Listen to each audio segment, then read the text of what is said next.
Bugun siz Allohdan nimadir so'rayapsiz-ku, u bo'lmayapti. Biling, Alloh sizni yaxshi ko'radi.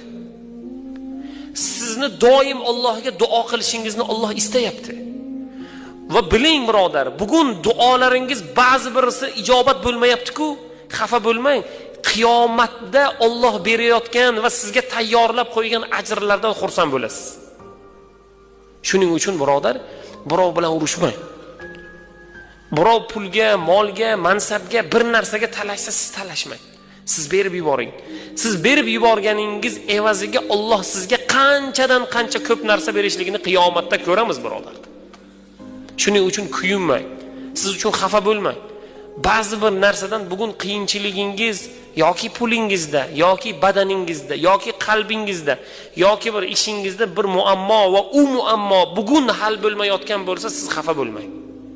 Xursand bo'ling.